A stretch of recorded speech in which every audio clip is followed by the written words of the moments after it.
All right, so let's do this. Grab this story out of Oklahoma. This actually did surprise me. I don't usually expect any. I don't want to say positive developments, but whenever it's something affecting public policy or just a kind of disillusioning statistic, it's always usually going in the wrong direction or getting even worse. So somebody will come out and say, "Oh, this hit this thing that we used to hit a 30-year old." Like, "Oh, yeah, that's usually how it is." Everything's going to hell in a handbasket. But this story that I'm seeing here actually might be the reverse of that if I could pull up an article for it. Let's see. Let's put Oklahoma. There we go. I typed in Oklahoma incarceration in Google News, didn't get it, and then I type in Oklahoma and I get it. All right, more than 400 inmates. I mean, sound a little too impressive. Across Oklahoma were being released from prison Monday in what the governor's office calls the largest single-day mass communication in the nation's history. The Oklahoma Pardon and Parole Board approved the commutations Friday and forwarded them to Governor Kevin Stitt, a former mortgage company CEO who was elected in 2018. The board voted unanimously to recommend that the sentences of 527 state inmates be commuted, with 462 of those inmates slated to walk out of prison Monday and 65 others being held on detainer. With this vote, we are fulfilling the will of Oklahoman Steve Bickley, executive director of the board, said in a statement Friday.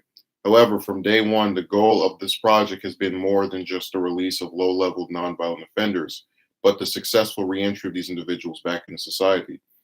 Stitt, a Republican, has advocated for criminal justice reform, pledging to move away from policies that have made Oklahoma the state with the highest incarceration rate in the country. At a news conference Friday, Stitt hailed the decision to give hundreds of Oklahomans a second chance. This marks an important milestone of Oklahomans wanting to focus the state's efforts on helping those still with nonviolent offenses achieve better outcomes in life. Stitt said in a statement Monday, the historic communications of individuals in Oklahoma's prison is only possible because our state agencies, elected officials, and partnering organizations put aside politics and work together to move the needle, he added. Oklahoma voters approved a state question 2016 that changed simple drug possession and low-level property crimes from felonies to misdemeanors. Stitt signed a bill this year that retroactively adjusted those sentences, approving a fast-track commutation docket for those who met the criteria. The governor stood outside an all-women's prison in the city of Taft on Monday afternoon, shaking hands with an estimated 70 women as they filed out of Dr. Eddie Warrior Correctional Facility. In the emotional scene, former inmates could be seen embracing families and friends, with some breaking down crying as they saw their children.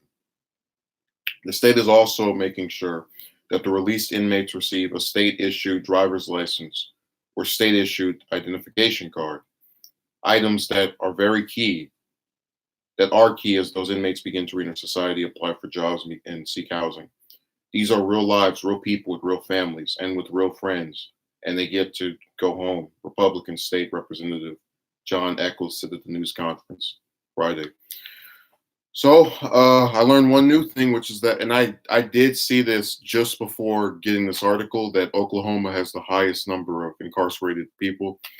But you read the part that, or you should have heard the part where they mentioned how about 3 years ago they had this measure that was supposed to reduce the crime of these drugs and these low property violations from misdemeanors to, or rather from felonies to misdemeanors, and that was made to retroactively go into the cases of people who are already in prison for those particular offenses.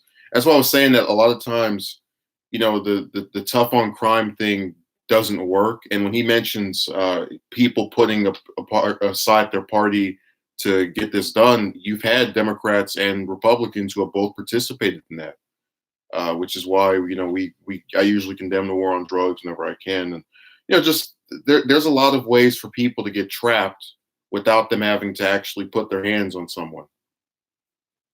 And I just I don't see that as right. So, by all accounts, this seems to be a good thing that happened. It actually was the result of a law being changed and being used to go after people who had been affected prior to the law being changed. What I thought initially was this just like a little poster political stunt. Again, that was before I actually read the article. So, my lack of knowledge on this has now been, I guess, subsided or not sustained. So, good on the governor over there. I hope that they can. He says he wants to stop them from being known as the state with the highest incarceration rate. I hope he actually does that. And he had the part where he was talking about the 70 chicks that he had that left out of prison after they were commuted. From what I remember, it's like 4 in 5 chicks are in jail, or 80% of chicks are in jail for nonviolent crimes.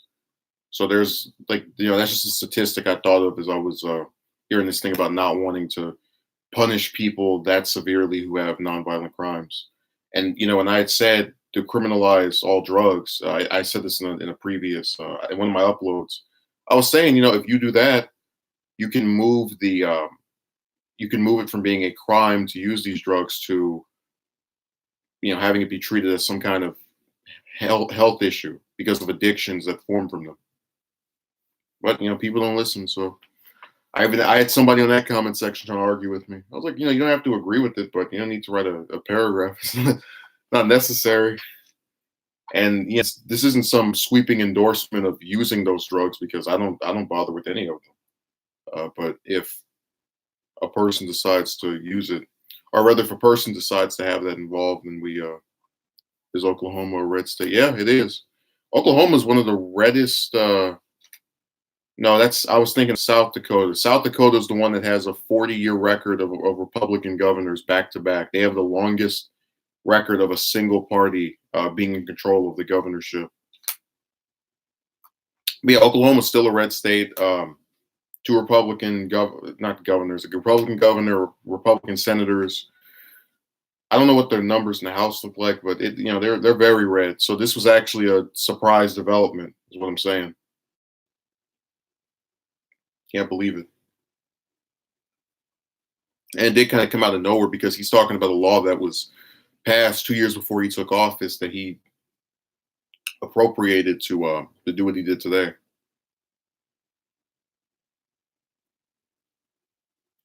Told you that tough on crime stuff, man. It just doesn't work because they use that as an excuse to put a bunch of people in jail for over the drop of a hat. Like when I think if someone should be in prison forever, it's murderers and rapists and stuff like that. Not, oh my God, you smoked a joint or we found you with some pot. I don't, it's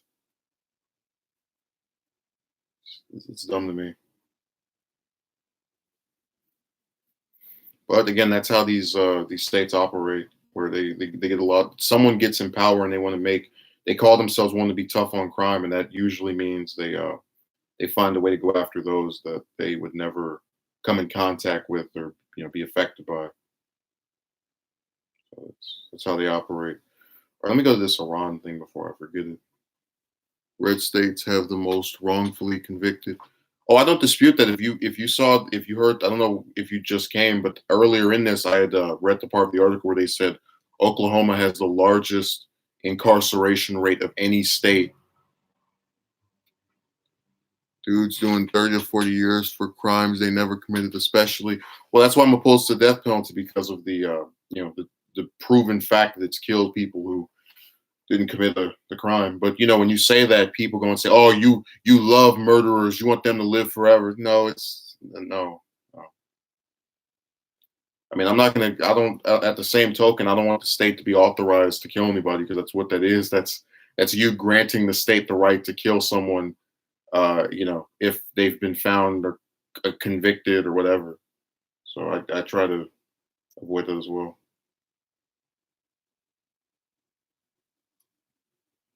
And where is this? Oh, they're just now withdrawn from they're talking about withdrawn from the Paris Climate Accord. They already did that. Hug a thug, they say. Well, again, when they say stuff like that, they don't try to see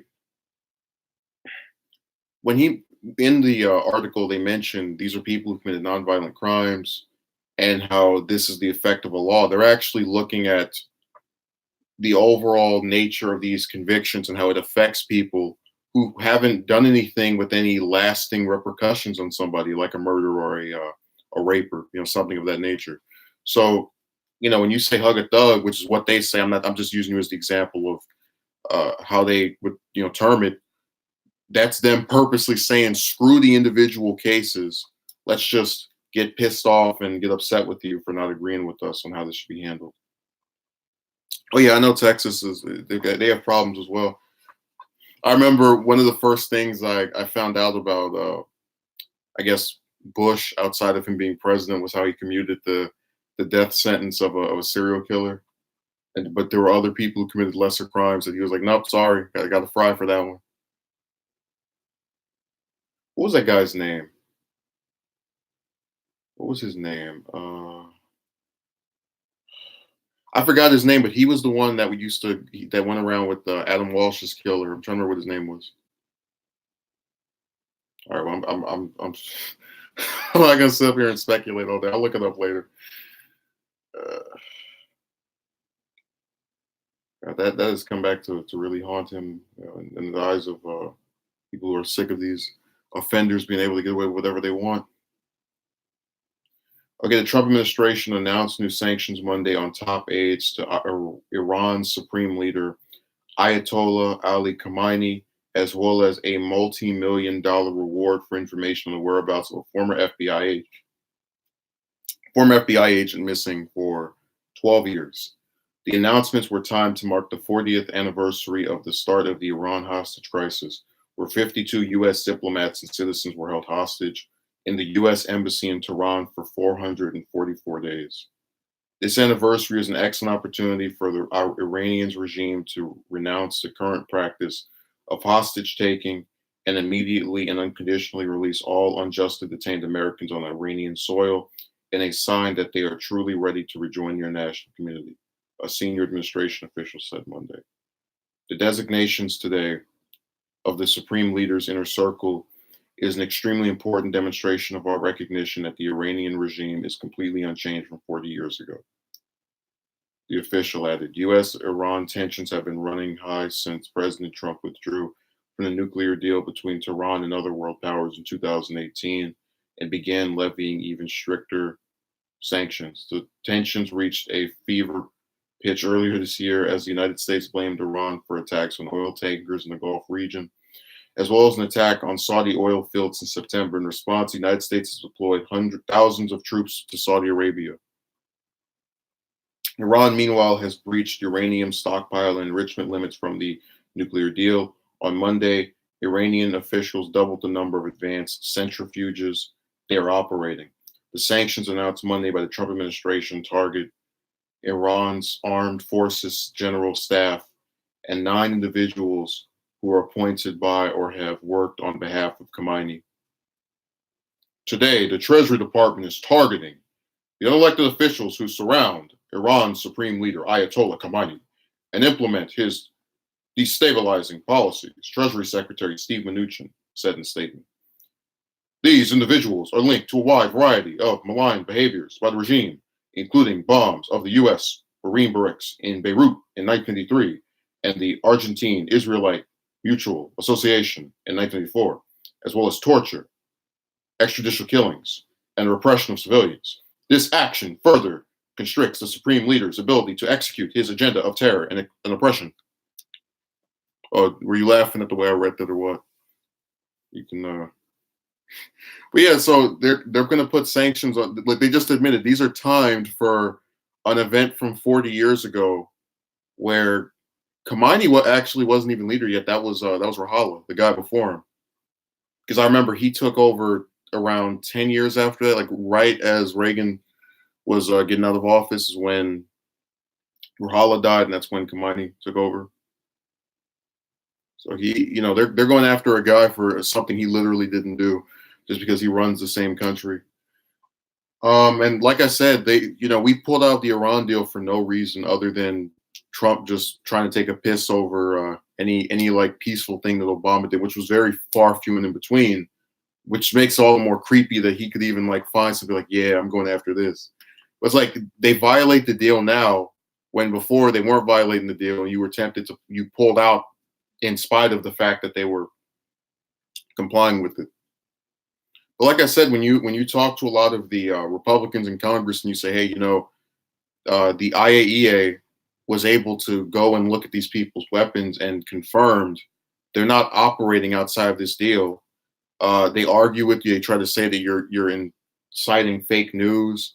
And I told you whenever he does something, his supporters online they get to a point of just like complete bootlicking. I mean, you can have articles that prove what you're saying, and when you present to them, they derive it as fake. And I'm like, you really think that every source of media that isn't an editorial is trying to get you to love this, to think this country isn't trying to bomb you for no reason? Maybe they're all saying the same thing because it's the truth. Iran is I see it the same way I see North Korea. It's another one of these countries that if it got involved with the U.S. in terms of a war, you'd see a bunch of casualties. But they're not screwing with anybody, so there's really no reason to pursue the kind of conflicts that we're having with them. Like Jimmy says Republicans are just as disgusting as these dirty Democrats. Trump supporters are dense as hell. Well, I told you they turn their brain off on purpose. These people want to, like, for example, right? Last year when I was on Twitter and I was distributing that video about the 717 billion military budget. The point I was making was these people talk about the need for fiscal responsibility and reducing the deficit, but you just had the largest military budget in history.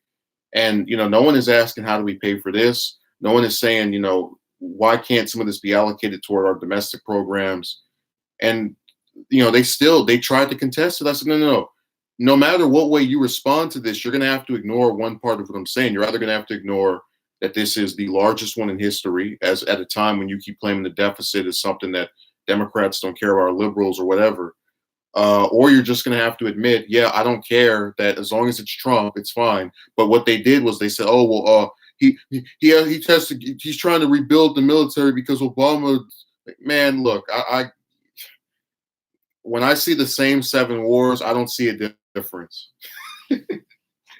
But they actually had about 2 or 3 of them that tried to say that. And that's why I got to a point where I stopped wanting to engage with these people. I would just let them write their crazy stuff and, ignore it.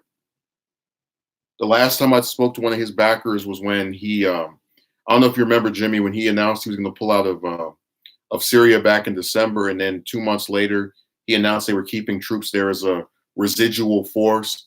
And I was pissed off because is there a scapegoat for everything? Oh yeah, they blame him for stuff that's not even true. Like I said, I'm very even-handed with my disdain for these people. I'll admit if they do something I like. I've given them credit for the Iran deal, for restoring relations with Cuba, cutting the deficit in half. I don't have a problem with admitting when someone does something right, even if most of the stuff they did I don't like or have an issue with. And I especially have a problem with saying, hey, they didn't do all this stuff that your guy right now isn't presently doing. It's identical in a lot of areas, but you have anytime Trump rolls back something he did, they just they go around and they try to now critique it and say it was the worst thing ever. He gets out the Paris Climate Agreement. Yeah, man, those other countries, it was a bad deal for the U.S. They were trying to screw us out of whatever. It's like, you want me to believe that 97% of the world's scientists who concede to the idea that human activity affects the environment, like all these world governments, right? Over 100 of them got together, with a master plan to screw the U.S., not anywhere else, out of money. That's why on Wikipedia they have them in the conspiracy theorist category. I think that's dumb, man. Even if you didn't believe in climate change, do you really believe 100, with all the war and hatred they have for each other, 100 countries got together to try to trick the U.S. in this into entering some agreement that would, I guess, take something from us or be bad for us, but not for anybody else?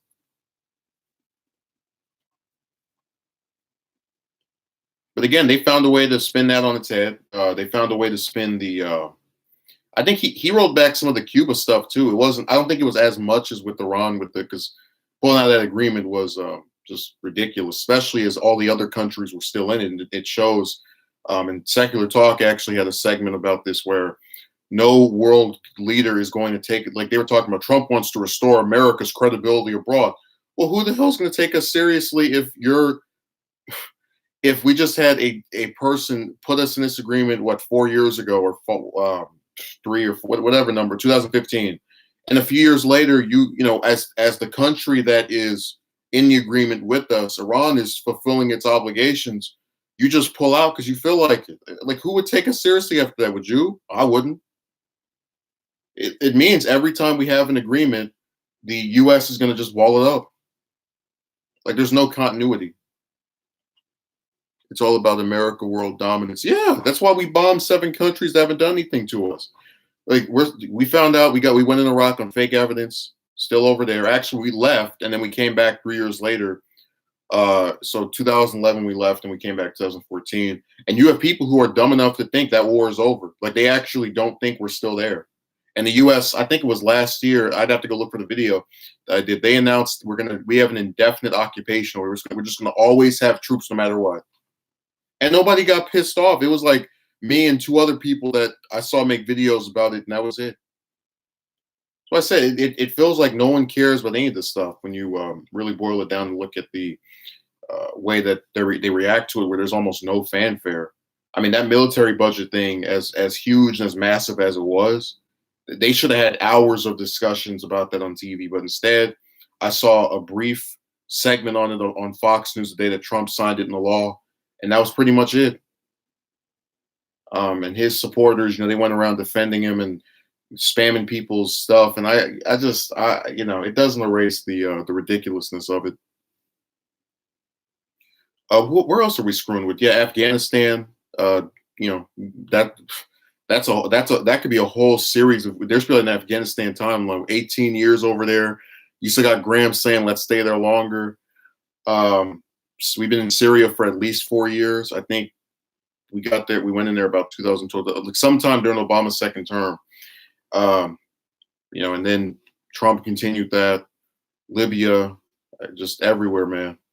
Oh my God, Envoy decided to show up. I was trying to contact you in the server, but you didn't respond, and I got so lonely and afraid, and started feeling so depressed because you wouldn't answer me.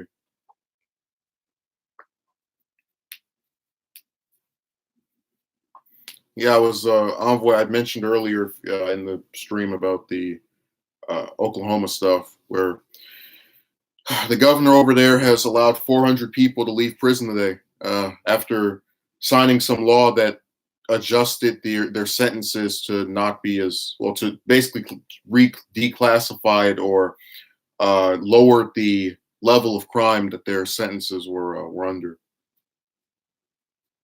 So that was something I said earlier. Also, Envoy, did you see the O'Rourke documentary? I'm asking that because you said that you were what do you call it? You wanted to see more documentaries or something like that. Yeah, that Oklahoma story caught my attention. Yeah, they actually reported on the news. I was surprised. They never talk about Oklahoma. They sure as hell didn't talk about it when it had the largest incarceration rate, which it still does. But they don't like go up and go, hey, Oklahoma has that. I had to go and read this article and find out. Oh man, Envoy, whatever. Do another documentary. Puts one out. Have you seen it yet? No. I'm so disappointed. I thought you were excited for another one. I guess not. Also, the next presidential one will probably be Taft, because I have some stuff written down for that. So be on the lookout for that as well. Man, it's such a strange case of events just to sit here and have all these little news stories pop out. And there's a bill in the House that they're trying to do that has some kind of relation to Iran. Somebody wrote something. Let me see. All right, he's Broad Vulture. He's announcing that he can't make it because he's doing something. I told him you could just watch the replay. I know people hate to do that for whatever reason, but he can always check it out after the fact. I'm not one of these people that gets upset if someone has stuff they're doing on that particular day. Do you see more changes coming in regard to incarceration in Oklahoma? Well, the governor, like, this is a good thing, but I don't really know his record on, like, I don't know if this is just a publicity stunt or if it's the beginning of something. Because when we had that little first step, just to give you an example of how people can, like, they do things momentarily to make you think they're going in one way. When we had the what do you call it? The First Step Act, right? That was a bill that was passed in, I think, December of last year. It was called First Step Act because it was the initial step in Trump's attempt to, reform the criminal justice system, whatever that means. And I had said at the time, this is a lukewarm milk toast bill that at worst will be used by Republicans to say, look, we did it, we changed the laws, we reformed everything.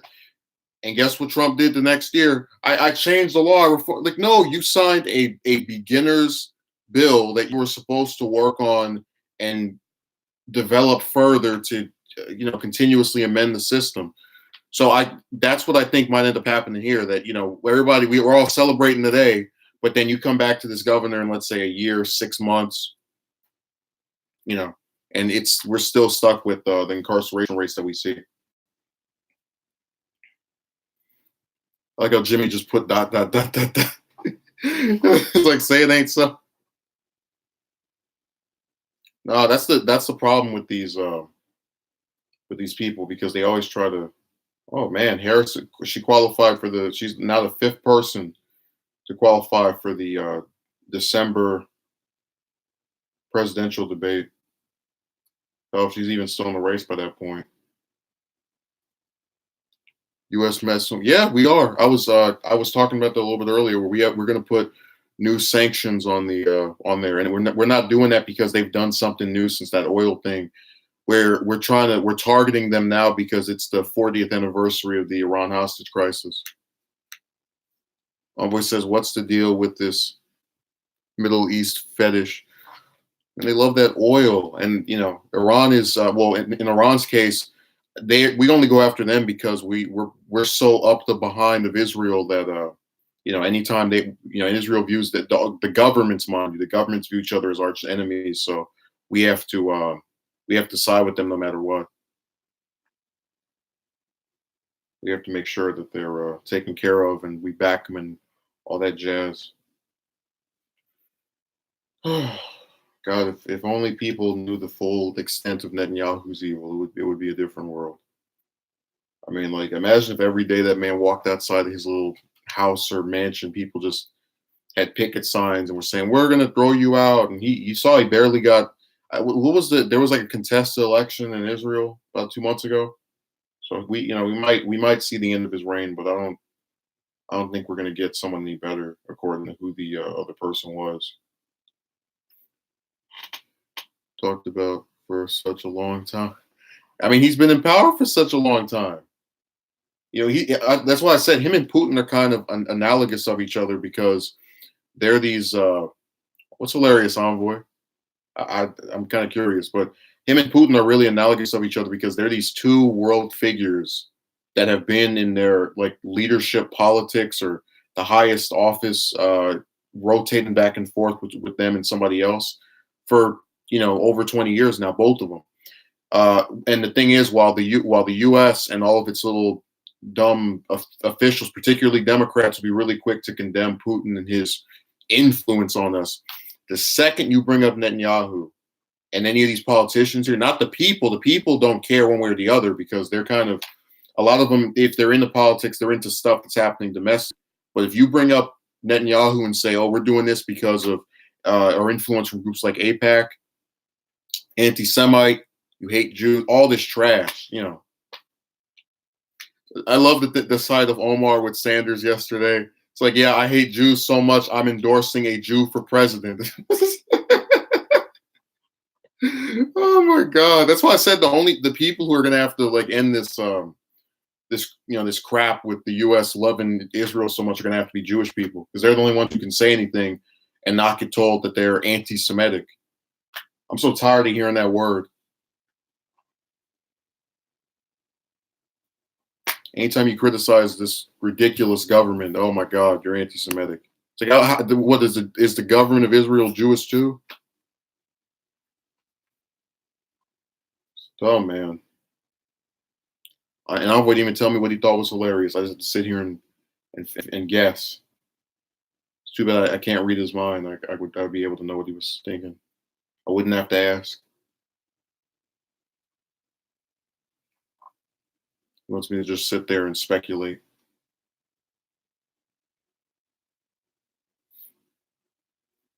Yeah, it's a pretty ridiculous news story, all in all, with this Iran stuff. But let me see if I can find that bill that they're trying to do and stick it in here. Also, the news stories I have lined up for the week, they're all stuff that you wouldn't see on the news. So, like, there's a story about Afghanistan having I think it's that they had their highest casualty rate this year or last year of all, like, since they've been recording for the last 10 years.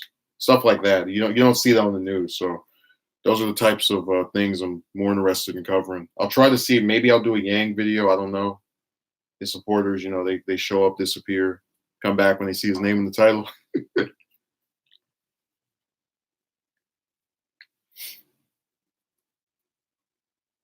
And one of them sees that and they're like, you're speaking negatively of his followers. Like, no, that's what they do. That's a thing that happens. When they see his name in the title, they come to a video.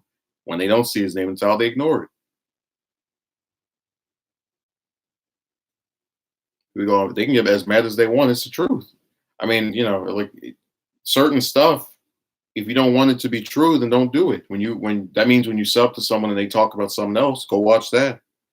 And if they thought of you as one of his supporters, now they can't say that you only comment on stuff with his name in the title. That's why I said there's a lot of similarities between them and the relationship people, where like they show up for like this, like 1/3 of your content and then disappear for the rest of it, or this particular branch of stuff. So really, I mean, it is annoying because you try to put effort in everything, but people they'll watch what they want to watch. So McCarthy argues Trump's removal would undo 2016 election even if Pence became president. Oh, what a surprise! Where is that? Majority say they are not better off financially under Trump. That actually would make a good video, and then like I can already picture when his supporters saying they're just stupid. So I'm not, if I talked about it probably during a stream, but I'll keep that one in mind. I don't see this sanctioning. It was something with Cheney where she was trying to lead a bill to screw with Iran. I don't see it at all. Where'd it go? Oh, here it is. All right. Representative Liz Cheney will propose legislation barring the Trump administration from granting sanction waivers to the Iranian government, the House Republican Conference chairwoman said on Monday. These civil nuclear waivers legitimize Iran's illicit nuclear infrastructure and help sustain President Obama's disastrous nuclear deal.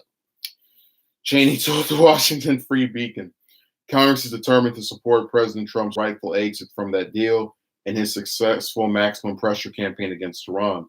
That is why I will soon be introducing legislation that revokes these exceptions and ensures the nuclear deal is totally and completely dismantled, she added, referencing the 2015 multinational nuclear agreement with Iran. President Trump withdrew the U.S. from the deal in 2018.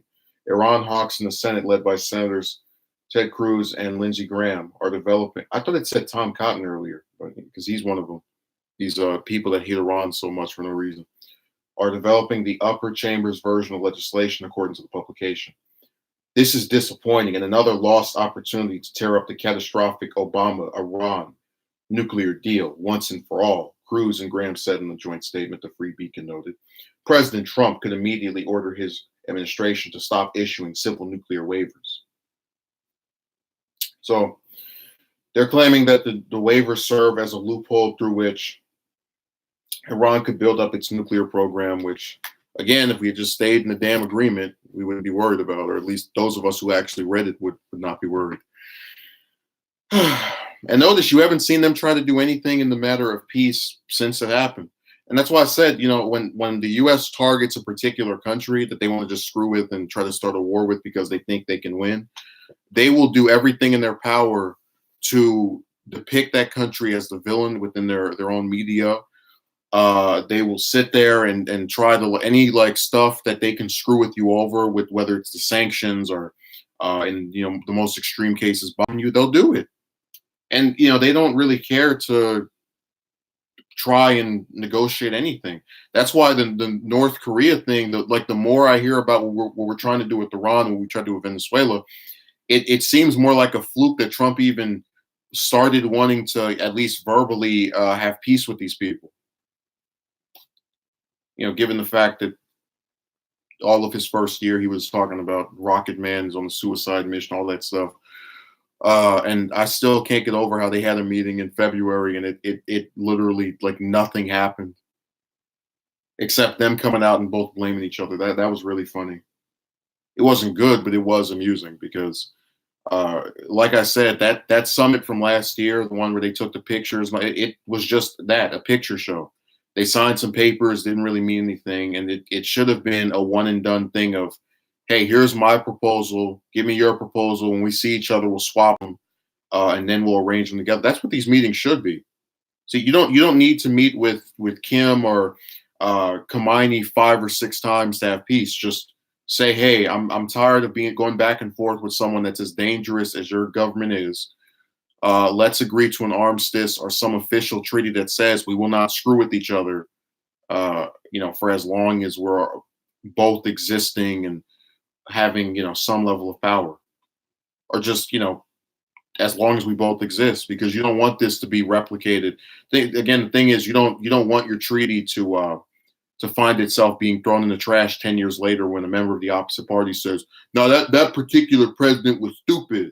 So that's how that should have gone. But instead, we got 2 meetings where nothing came out of either one of them. And the more I think about what we've done since then, I can't even begin to there must have been some miracle behind the scenes to get Trump to stop wanting to screw with North Korea. Well, I told you his national security advisor, who had at the time of the first summit, which was in June of last year, had just been in office for I think 2 months, was trying to blow it up and got caught trying to destroy it on TV, talking about the Libya model. So we're probably gonna, at worst, put some more sanctions on them, and we already are talking about our troops in Saudi Arabia, and they might go over there. Like I said, they'll have a bunch of deaths for no reason. But again, the thing about these people is, as long as they get to sit behind a desk or some other comfy place, they don't mind cheering on this trash. If you notice, I get to sit behind a desk and be in a little comfy place, but I don't go and say, hey, let's go send some troops, because I'm not going to subject other Americans to stuff I wouldn't do. So it's just me attempting to be somewhat consistent. And I still love the irony of the draft dodger wanting to be in 7 wars like his immediate predecessor. I think that's really amusing. Oh, and the fact that when he went to the summit in Vietnam for the second North Korea summit, they were talking about, oh, you're just now going to Vietnam, you draft dodger. Like, you liberal man, I hate some of his detractors so much, because they say stuff that, like, I'm glad he dodged the draft. I would have dodged it too. It was a dumb war. It accomplished nothing other than mass misery and destruction. Mass destruction in the lives of both Americans and Vietnamese, and mass misery in the hearts of those that cared about them. But again, they don't get, as long as they get to have their little narrative of Trump is so cowardly, he would never, it doesn't matter to them. So I think we're reaching the end. Is there any comment, question, thing that people want to say? Lost American lives. Oh, I got confused. I thought you're like lost American lies. Like all the lies that Americans have ever told were written down somewhere. We just threw the book out. All of them disappeared. It's like, oh man, we lost the American lies. All the false stuff we used to say to people and about others. They've all been evaporated. Now we'll never be able to tell another lie again, or if we do, we have to start all over. And sometimes people have typos that just they lend themselves toward I want to say a joke, but just some kind of little gag to wrap this up. But yeah, so good thing in Oklahoma, bad thing with Iran. Really stupid people that we have in positions of power, and it's only seems to be getting worse. Well, I just said to Jimmy, I said that we should have just had one meeting with them, and before that said, hey, you make your own idea of a peace plan, we'll make our idea, and then we'll merge them together after that. So we didn't do that. Instead, we wasted our time screwing with them for you know several months. I think I missed that. All right. Well, we spent our time screwing with them for Trump's first year, and then we had this summit that accomplished nothing last year, and then a summit that accomplished nothing this year, except us blaming each other.